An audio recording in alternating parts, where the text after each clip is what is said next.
पार्वती वल्लभं नीलकण्ठम्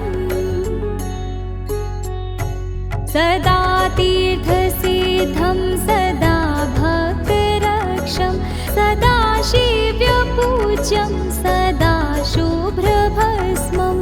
सदा ज्ञानयुक्तं सदा ज्ञानतल्पं भजे पार्वती वल्लभं नीलकण्ठम् शमशाने शयानं महास्थानवासं शरीरं गजानं सदा चर्माविष्टं पिशाचं निशोचं पशूनं प्रतिष्ठं भजे पार्वती वल्लभं नीलकण्ठम् फणिनागकण्ठे भुजङ्गधनिकं गलेरुण्डमालं महावीरशूरं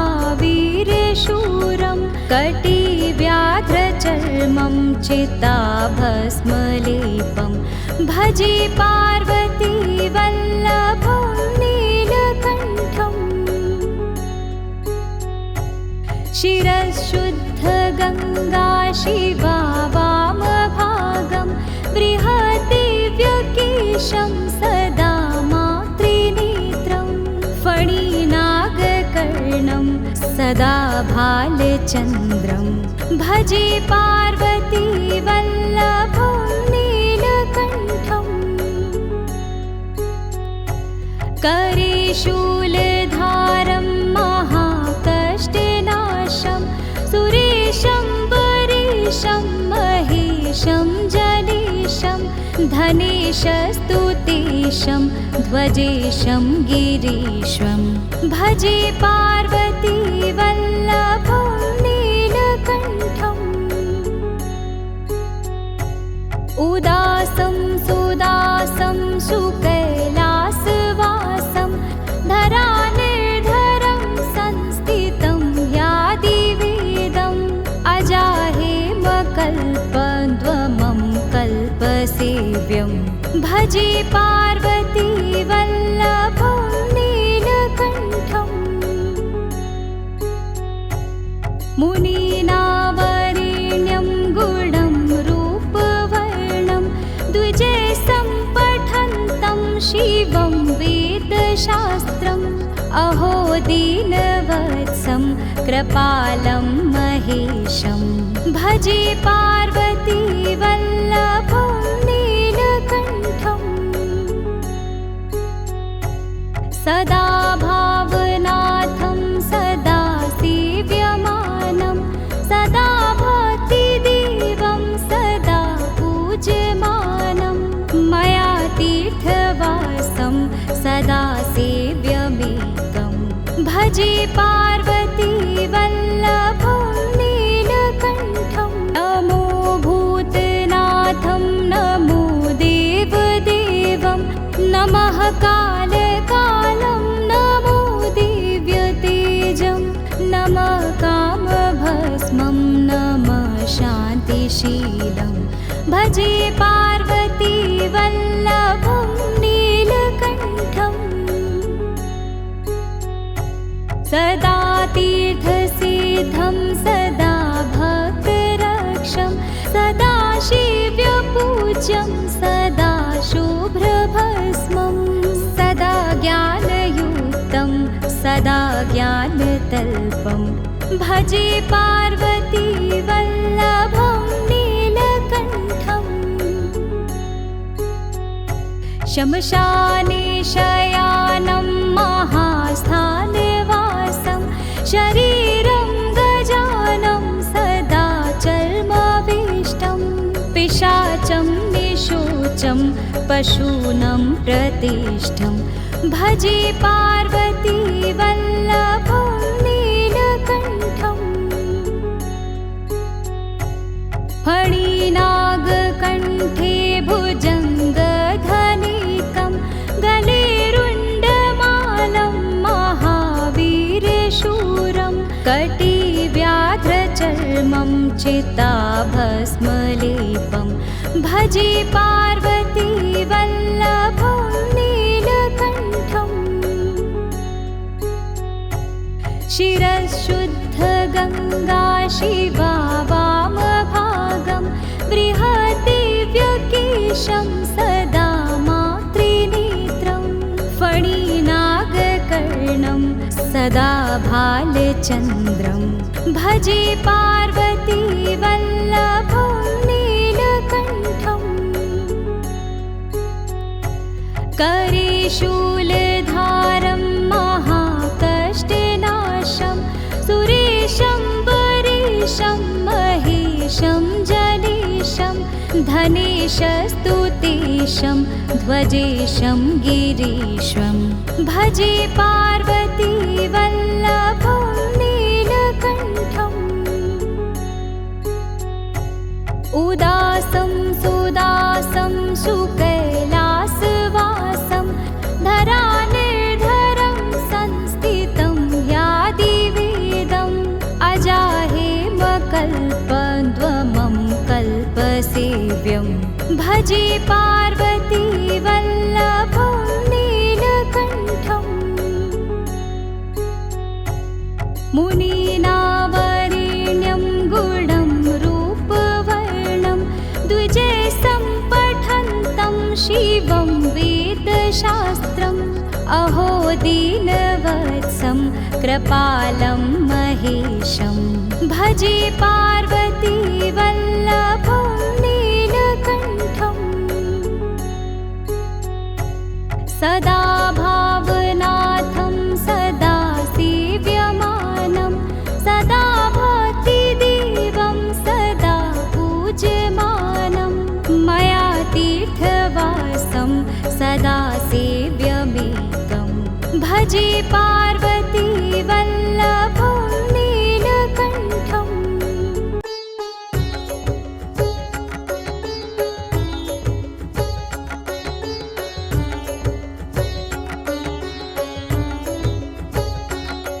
नमो भूतनाथं नमो देवदेवं नमः कालकालं नमो दिव्यतेजं नमः कामभस्मं नमः शान्तिशीलं भजे पार्वती वल्लभं नीलकण्ठम् सदा तीर्थसिद्धं सदा सदा शिव्यपूज्यं सदा शुभ्रभस्मं सदा ज्ञानयुक्तं सदा ज्ञानतल्पं भजे पार्वती वल्लभं नीलकण्ठम् शमशाने शयानं महास्थानवासं शरीरं गजानं सदा चर्माभीष्टं पिशाचं निशोचं पशूनं प्रतिष्ठं भजे पार्वती वल्लभं नीलकण्ठम् फणिनागकण्ठे भुजङ्गधनिकं गलेरुण्डमालं महावीरशूरं कटिव्याघ्रचर्मं चिताभस्मलेपं भजे पार्वती वल्लभं नीलकण्ठम् शिरःशुद्ध गङ्गा शिवा वामभागं बृहद्दिव्यकेशं सदा मातृनेत्रं फणिनागकर्णं सदा भालचन्द्रं भजे पार्वती वल्लभं नीलकण्ठम् करे शूलधारं महाकष्टनाशं सुरेशं वरेशं महेशं जनेशं धनेशस्तुतेशं ध्वजेशं गिरीशं भजे पार्वती वल्लभं नीलकण्ठम् उदासं सुदासं सुकैलासवासं धरा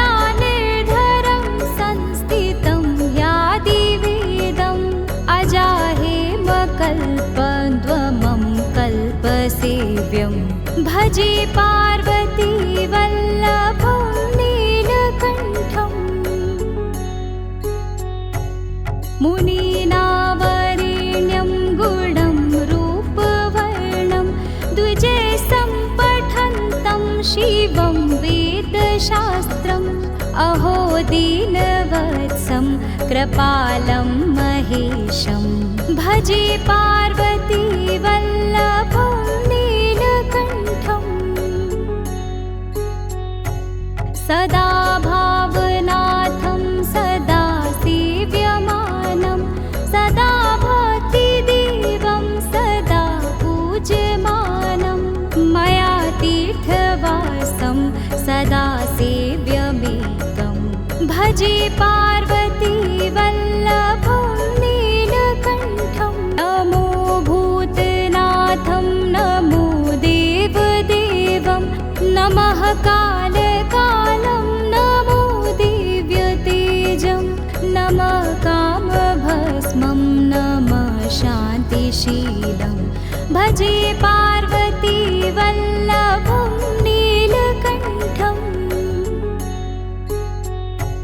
सदा तीर्थसिद्धं सदा भक्तरक्षं सदा शिव्यपूज्यं सदा शुभ्रभस्मं सदा ज्ञानयुक्तं सदा ज्ञानतल्पं भजे पार्वती वल्लभं नीलकण्ठम् शमशाने शयानं महास्थानवासं शरीरं गजानं सदा चर्माविष्टं पिशाचं निशोचं पशूनं प्रतिष्ठं भजे पार्वती वल्लभं नीलकण्ठम् फणिनागकण्ठे भुजङ्गधनिकं गलेरुण्डमालं महावीरशूरं कटिव्याघ्रचर्मं चिताभस्मलेपं भजे पार्वती वल्लभं नीलकण्ठम् शिरःशुद्धगङ्गा शिवा वामभागं बृहद्दिव्यकेशं सदा मातृनेत्रं फणिनागकर्णं सदा भालचन्द्रं भजे पार्वती वल्लभं नीलकण्ठम् करे शूलधारं महाकष्टनाशं सुरेशं वरेशं महेशं जनेशं धनेशस्तुतेशं ध्वजेशं गिरीश्वं भजे पार्वती वल्लभं नीलकण्ठम् उदासं सुदासं सुकैलासवासं धरानिर्धरं संस्थितं यादिवेदम् अजाहेमकल्पद्वमं कल्पसेव्यं भजे पार्वती वल्लभं नीलकण्ठम् मुनीनावरेण्यं गुणं रूपवर्णं द्विजे सम्पठन्तं शिवं वेदशास्त्रम् अहो दीनवत्सं कृपालं महेशं भजे पार्वती वल्लभं नीलकण्ठम् सदा भावनाथं सदा सेव्यमानं सदा भक्तिदेवं सदा पूज्यमानं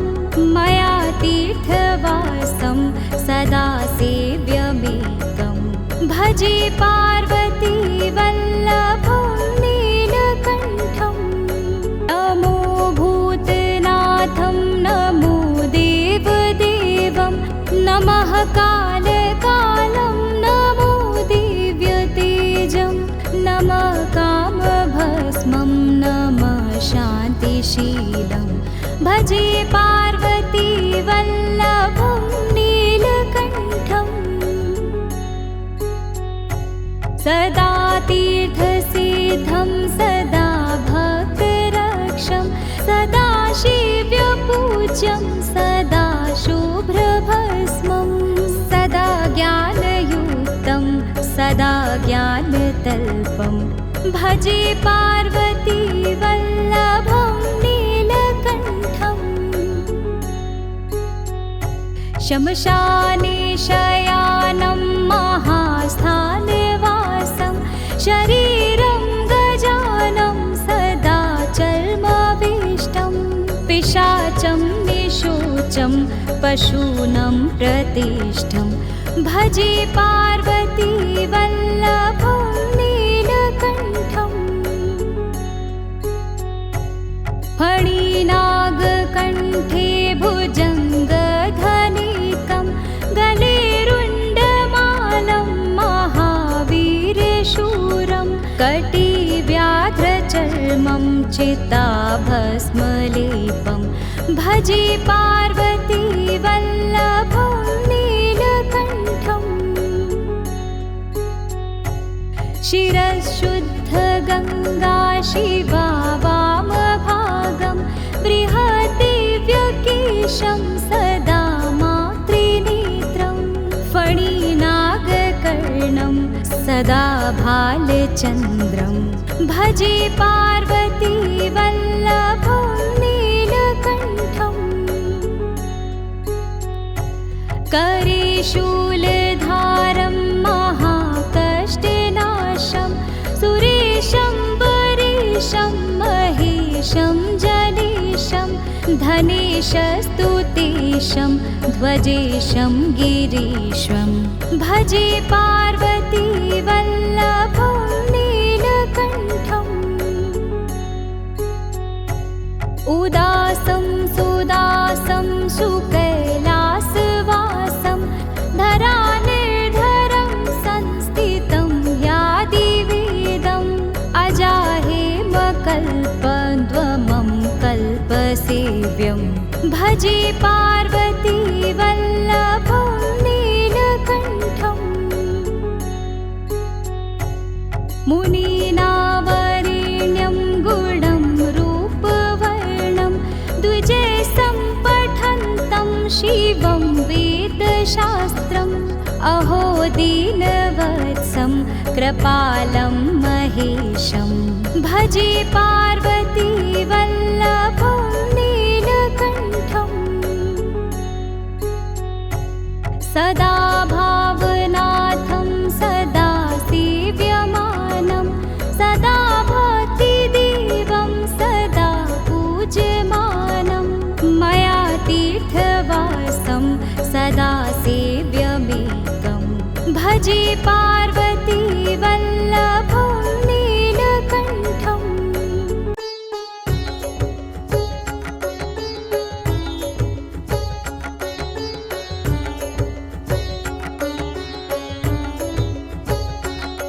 नमो भूतनाथं नमो देवदेवं नमः कालकालं नमो दिव्यतेजं नमः कामभस्मं नमः शान्तिशीलं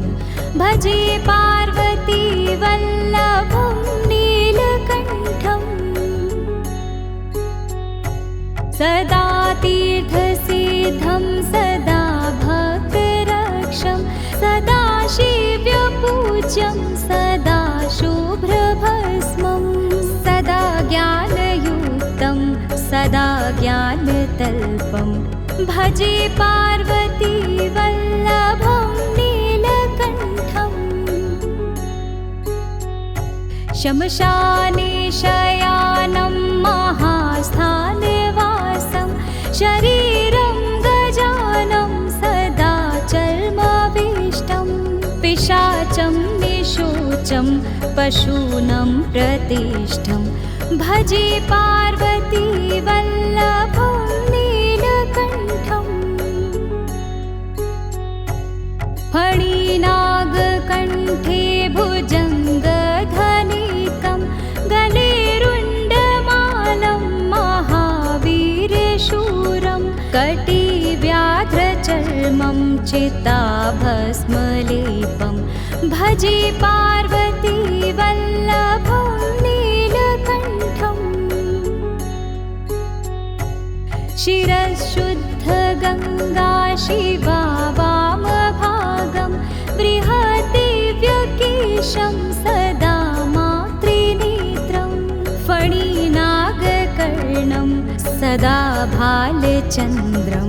भजे पार्वती वल्लभं नीलकण्ठम् करे शूलधारं महाकष्टनाशं सुरेशं वरेशं महेशं जनेशं धनेशस्तुतेशं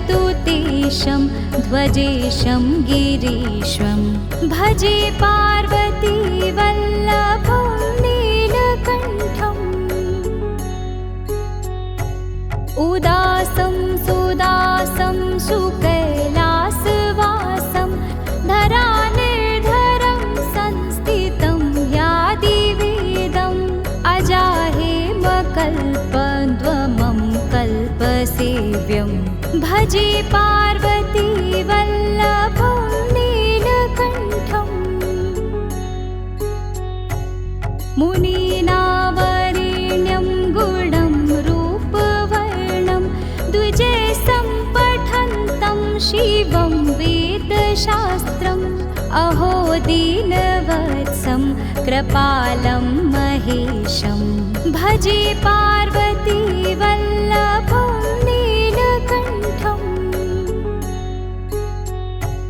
सदा भावनाथं सदा सेव्यमानं सदा भक्तिदेवं सदा पूज्यमानं मया तीर्थवासं सदा सेव्यमेकं भजे पार्वती वल्लभं नीलकण्ठम् नमो भूतनाथं नमो देवदेवं नमः कालकालं नमो दिव्यतेजं नमः कामभस्मं नमः शान्तिशीलं भजे पार्वती वल्लभं नीलकण्ठम् सदा तीर्थसिद्धं सदा भक्तरक्षं सदा शिव्यपूज्यं सदा शुभ्रभस्मं सदा ज्ञानयुक्तं सदा ज्ञानतल्पं भजे पार्वती वल्लभं नीलकण्ठम् शमशाने शयानं महास्थानवासं शरीरं गजानं सदा चर्मवेष्टं पिशाचं निशोचं पशूनं प्रतिष्ठं भजे पार्वती वल्लभं नीलकण्ठम् फणिनागकण्ठे भुजङ्गधनिकं गलेरुण्डमालं महावीरशूरं कटिव्याघ्रचर्मं चिताभस्मलेपं भजे पार्वती वल्लभं नीलकण्ठम् शिरःशुद्धगङ्गा शिवा वामभागं बृहद्दिव्यकेशं सदा मातृनेत्रं फणिनागकर्णं सदा भालचन्द्रं भजे पार्वती वल्लभं नीलकण्ठम् करे शूलधारं महाकष्टनाशं सुरेशं वरेशं महेशं जनेशं धनेशस्तुतेशं ध्वजेशं गिरीशं भजे पार्वती वल्लभं नीलकण्ठम् उदासं सुदासं सुकैलासवासं धरानिर्धरं संस्थितं यादिवेदम् अजाहेमकल्पद्रुमं कल्पसेव्यम् भजे पार्वती वल्लभं नीलकण्ठम् मुनीनावरेण्यं गुणं रूपवर्णं द्विजैस्तं पठन्तं शिवं वेदशास्त्रम् अहो दीनवत्सं कृपालं महेशं भजे पार्वती वल्लभं नीलकण्ठम् सदा भावनाथं सदा सेव्यमानं सदा भक्तिदेवं सदा पूज्यमानं मया तीर्थवासं सदा सेव्यमेकं भजे पार्वती वल्लभं नीलकण्ठम् नमो भूतनाथं नमो देवदेवं नमः कालकालं नमो दिव्यतेजं नमः कामभस्मं नमः शान्तिशीलं भजे पार्वती वल्लभं नीलकण्ठम् सदा तीर्थसिद्धं सदा भक्तरक्षं सदा शिव्यपूज्यं सदा शुभ्रभस्मं सदा ज्ञानयुक्तं सदा ज्ञानतल्पं भजे पार्वती वल्लभं नीलकण्ठम् शमशाने शयानं महास्थानवासं शरीरं गजानं सदा चर्माविष्टं पिशाचं निशोचं पशूनं प्रतिष्ठं भजे पार्वती वल्लभं नीलकण्ठम् फणिनागकण्ठे भुजङ्गधनिकं गलेरुण्डमालं महावीरशूरं कटिव्याघ्रचर्मं चिताभस्मलेपं भजे पार्वती वल्लभं नीलकण्ठम् शिरःशुद्धगङ्गा शिवा वामभागं बृहद्दिव्यकेशं सदा मातृनेत्रं फणिनागकर्णं सदा भालचन्द्रं भजे पार्वती वल्लभं नीलकण्ठम् करे शूलधारं महाकष्टनाशं सुरेशं वरेशं महेशं जनेशं धनेशस्तुतेशं ध्वजेशं गिरीश्वं भजे पार्वती वल्लभं नीलकण्ठम् उदासं सुदासं सुकैलासवासं धरानिर्धरं संस्थितं यादिवेदम् अजाहेमकल्पद्रुमं कल्पसेव्यं भजे पार्वती वल्लभं नीलकण्ठम् मुनीनावरेण्यं गुणं रूपवर्णं द्विजैस्तं पठन्तं शिवं वेदशास्त्रम् अहो दीनवत्सं कृपालं महेशं भजे पार्वती वल्लभं नीलकण्ठम् सदा भावनाथं सदा सेव्यमानं सदा भक्तिदेवं सदा पूज्यमानं मया तीर्थवासं सदा सेव्यमेकं भजे पार्वती वल्लभं नीलकण्ठम्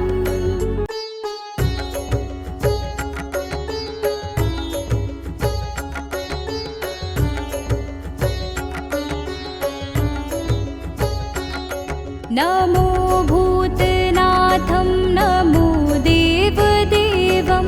नमः कालकालं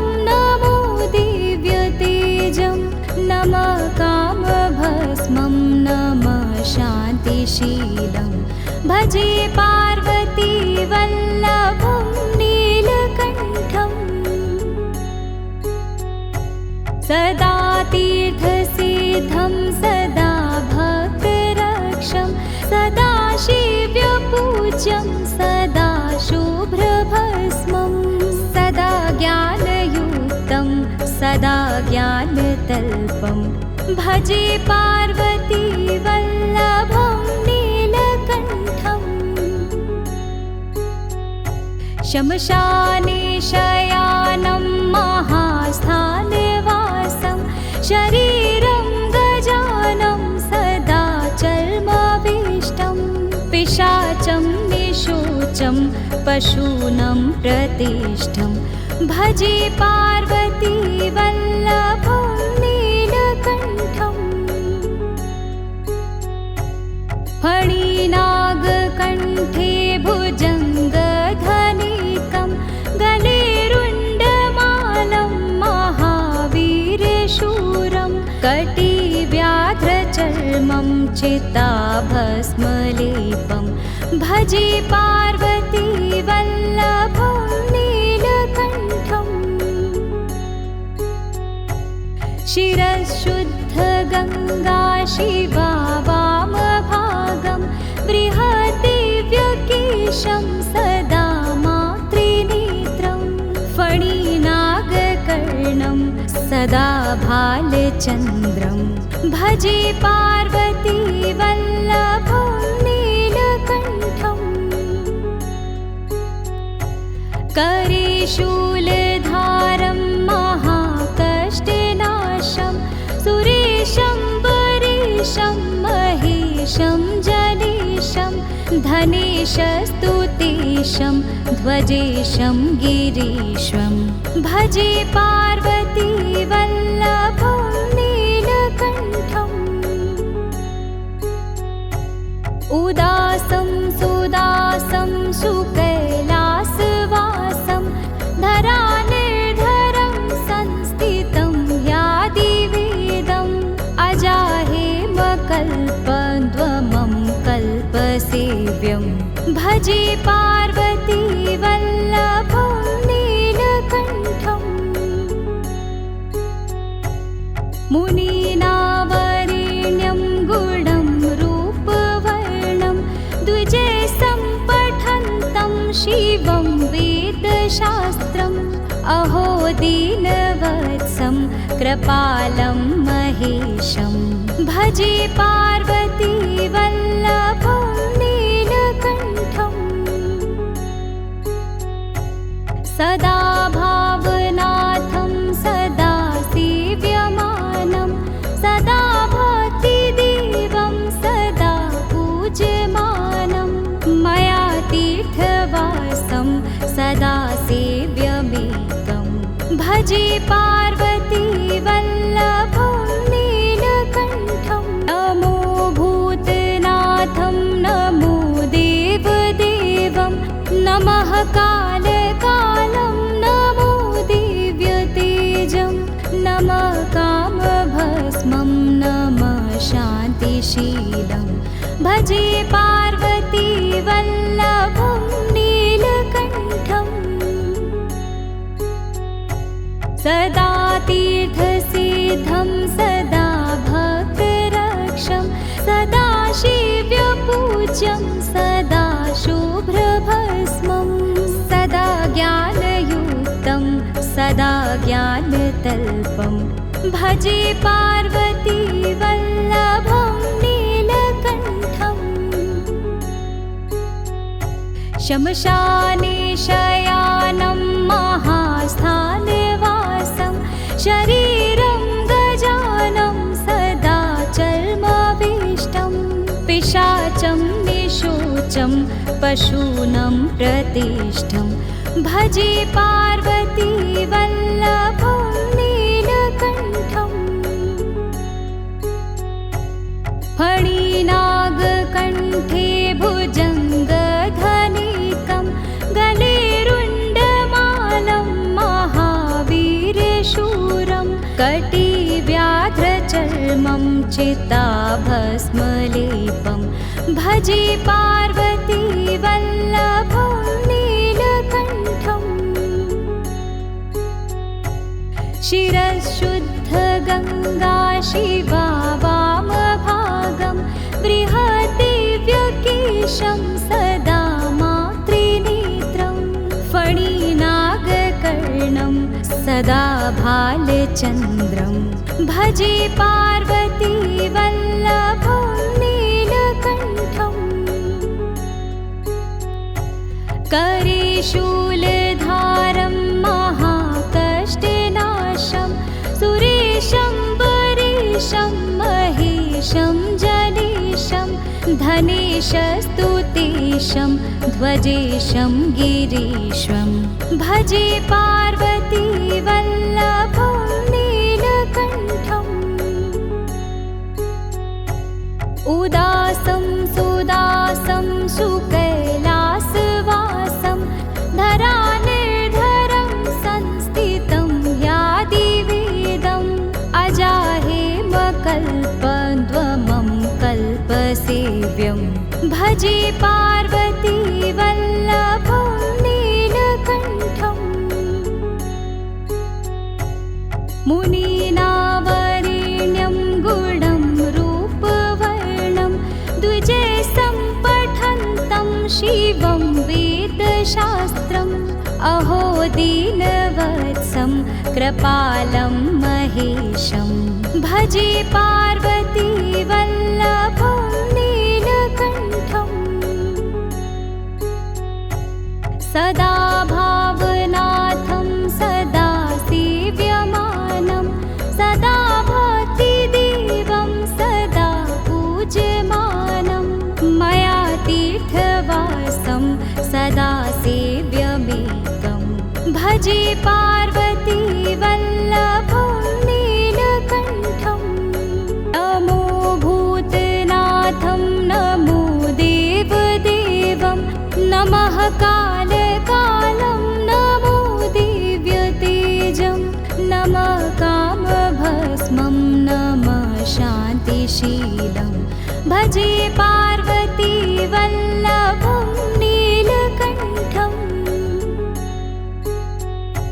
सदा तीर्थसिद्धं सदा भक्तरक्षं सदा शिव्यपूज्यं सदा शुभ्रभस्मं सदा ज्ञानयुक्तं सदा ज्ञानतल्पं भजे पार्वती वल्लभं नीलकण्ठम् शमशाने शयानं महास्थानवासं शरीरं गजानं सदा चर्माविष्टं पिशाचं निशोचं पशूनं प्रतिष्ठं भजे पार्वती वल्लभं नीलकण्ठम् फणिनागकण्ठे भुजङ्गधनिकं गलेरुण्डमालं महावीरशूरं कटिव्याघ्रचर्मं चिताभस्मलेपं भजे पार्वती वल्लभं नीलकण्ठम् शिरःशुद्धगङ्गा शिवा वामभागं बृहद्दिव्यकेशं सदा मातृनेत्रं फणिनागकर्णं सदा भालचन्द्रं भजे पार्वती वल्लभं नीलकण्ठम् करे शूलधारं महाकष्टनाशं सुरेशं वरेशं महेशं जनेशं धनेशस्तुतेशं ध्वजेशं गिरीश्वं भजे पार्वती वल्लभं नीलकण्ठम् उदासं सुदासं सुकैलासवासं धरानिर्धरं संस्थितं यादिवेदम् अजाहे कल्पद्रुमं कल्पसेव्यं भजे पार्वती वल्लभं नीलकण्ठम् मुनीनावरेण्यं गुणं रूपवर्णं द्विजैस्तं पठन्तं शिवं वेदशास्त्रम् अहो दीनवत्सं कृपालं महेशं भजे पार्वती वल्लभं नीलकण्ठम् सदा भावनाथं सदा सेव्यमानं सदा भक्तिदेवं सदा पूज्यमानं मया तीर्थवासं सदा सेव्यमेकं भजे पार्वती वल्लभं नीलकण्ठम्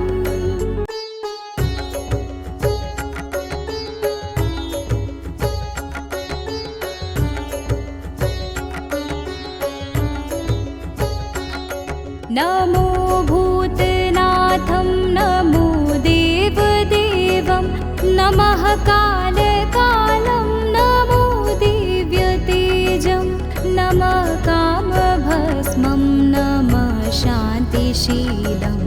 भजे पार्वती वल्लभं नीलकण्ठम् सदा तीर्थसिद्धं सदा भक्तरक्षं सदा शिव्यपूज्यं सदा शुभ्रभस्मं सदा ज्ञानयुक्तं सदा ज्ञानतल्पं भजे पार्वती वल्लभं नीलकण्ठम् शमशाने शयानं महास्थानवासं शरीरं गजानं सदा चर्माविष्टं पिशाचं निशोचं पशूनं प्रतिष्ठं भजे पार्वती वल्लभं नीलकण्ठम् फणिनागकण्ठे भुजङ्गधनिकं गलेरुण्डमालं महावीरशूरं कटिव्याघ्रचर्मं चिताभस्मलेपं भजे पार्वती वल्लभं नीलकण्ठम् शिरःशुद्धगङ्गा शिवा वामभागं बृहद्दिव्यकेशं सदा मातृनेत्रं फणिनागकर्णं सदा भालचन्द्रं भजे पार्वती वल्लभं नीलकण्ठम् करे शूलधारं महाकष्टनाशं सुरेशं वरेशं महेशं जनेशं धनेशस्तुतेशं ध्वजेशं गिरीश्वं भजे पार्वती वल्लभं नीलकण्ठम् उदासं सुदासं सुकैलासवासं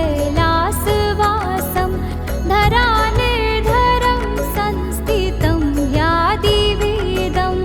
अजाहेमकल्पद्रुमं कल्पसेव्यं भजे पार्वती वल्लभं नीलकण्ठम्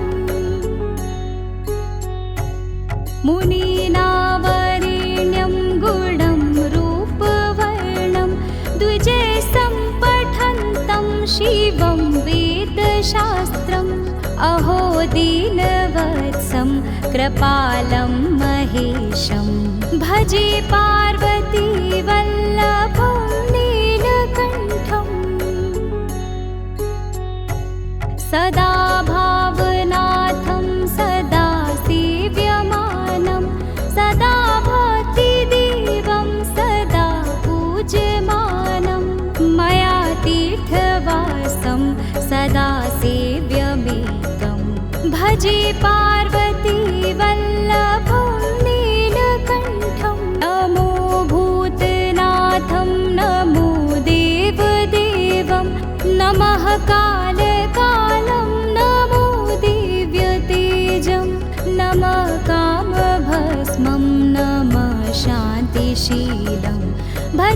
पार्वती वल्लभं नीलकण्ठम्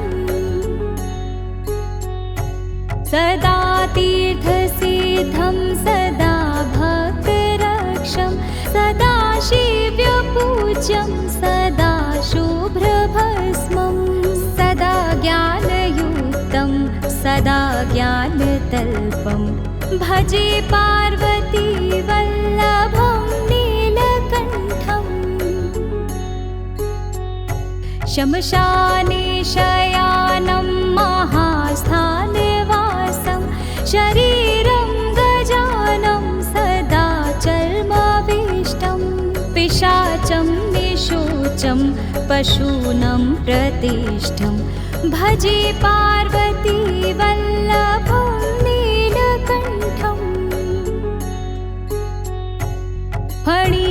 फणिनागकण्ठे भुजङ्गधनिकं गलेरुण्डमालं महावीरशूरं कटिव्याघ्रचर्मं चिताभस्मलेपं भजे पार्वती वल्लभं नीलकण्ठम् शिरःशुद्धगङ्गा शिवा वामभागं बृहद्दिव्यकेशं सदा मातृनेत्रं फणिनागकर्णं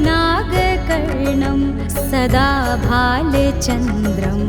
भजे पार्वती वल्लभं नीलकण्ठम् करे शूलधारं महाकष्टनाशं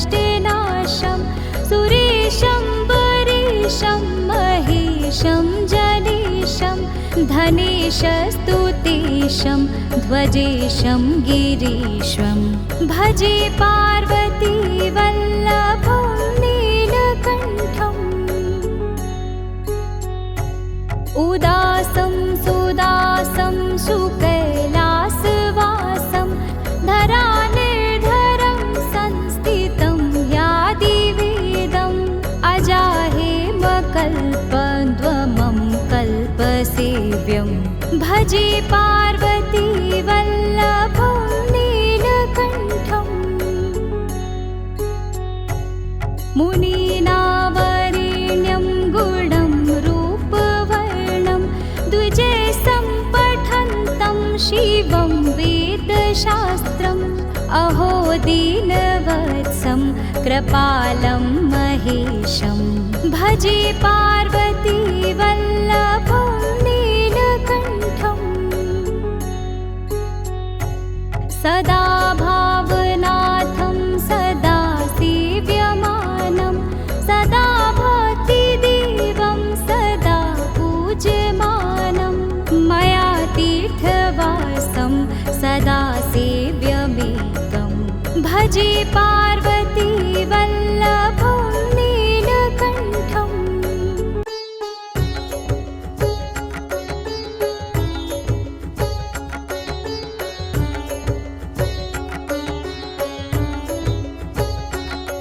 नमो भूतनाथं नमो देवदेवं नमः कालकालं नमो दिव्यतेजं नमः कामभस्मं नमः शान्तिशीलं भजे पार्वती वल्लभं नीलकण्ठम्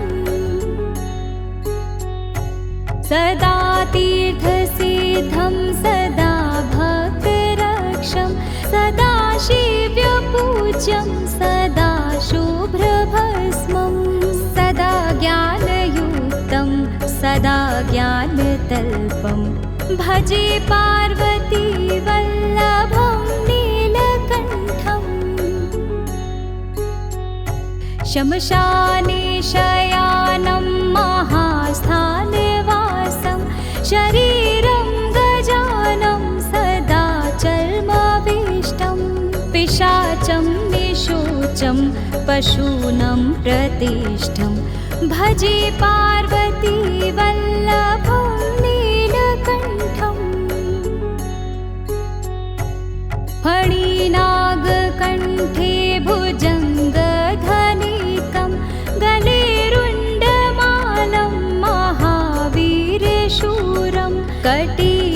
कटिव्याघ्रचर्मं चिताभस्मलेपं भजे पार्वती वल्लभं नीलकण्ठम् शिरःशुद्धगङ्गा शिवा वामभागं बृहद्दिव्यकेशं सदा मातृनेत्रं फणिनागकर्णं सदा भालचन्द्रं भजे पार्वती वल्लभं नीलकण्ठम् करे शूलधारं महाकष्टनाशं सुरेशं वरेशं महेशं जनेशं धनेशस्तुतेशं ध्वजेशं गिरीशं भजे पार्वती वल्लभं नीलकण्ठम् उदासं सुदासं सुकैलासवासं धरानिर्धरं संस्थितं यादिवेदम् अजाहेमकल्पद्रुमं कल्पसेव्यं भजे पार्वती वल्लभं नीलकण्ठम् मुनीनावरेण्यं गुणं रूपवर्णं द्विजसम्पठन्तं शिवं वेदशास्त्रम् अहो दीनवत्सं कृपालं महेशं भजे पार्वती वल्लभं नीलकण्ठम् सदा भावनाथं सदा सेव्यमानं सदा भक्तिदेवं सदा पूज्यमानं मया तीर्थवासं सदा सेव्यमेकं भजे पार्वती वल्लभं नीलकण्ठम् नमो भूतनाथं नमो देवदेवं नमः कालकालं नमो दिव्यतेजं नमः कामभस्मं नमः शान्तिशीलं भजे पार्वती वल्लभं नीलकण्ठम् सदा तीर्थसिद्धं सदा भक्तरक्षं सदा शिव्यपूज्यं सदा शुभ्रभस्मं सदा ज्ञानयुक्तं सदा ज्ञानतल्पं भजे पार्वती वल्लभं नीलकण्ठम् शमशाने शयानं महास्थानवासं शरीरं गजानं सदा चर्माभीष्टं पिशाचं निशोचं पशूनं प्रतिष्ठं भजे पार्वती वल्लभं नीलकण्ठम् फणिनागकण्ठे भुजङ्गधनिकं गलेरुण्डमालं महावीरशूरं कटिव्याघ्रचर्मं चिताभस्मलेपं भजे पार्वती वल्लभं नीलकण्ठम् शिरःशुद्धगङ्गा शिवा वामभागं बृहद्दिव्यकेशं सदा मातृनेत्रं फणिनागकर्णं सदा भालचन्द्रं भजे पार्वती वल्लभं नीलकण्ठम् करे शूलधारं महाकष्टनाशं सुरेशं वरेशं महेशं जनेशं धनेशस्तुतेशं ध्वजेशं गिरीशं भजे पार्वती वल्लभं नीलकण्ठम् उदासं सुदासं सुकैलासवासं धरानिर्धरं संस्थितं यादिवेदम् अजाहेम भजे पार्वती वल्लभं नीलकण्ठम् मुनीनावरेण्यं गुणं रूपवर्णं द्विजैस्तं पठन्तं शिवं वेदशास्त्रम् अहो दीनवत्सं कृपालं महेशं भजे पार्वती वल्लभं नीलकण्ठम् सदा भावनाथं सदा सेव्यमानं सदा भक्तिदेवं सदा पूज्यमानं मया तीर्थवासं सदा सेव्यमेकं भजे पार्वती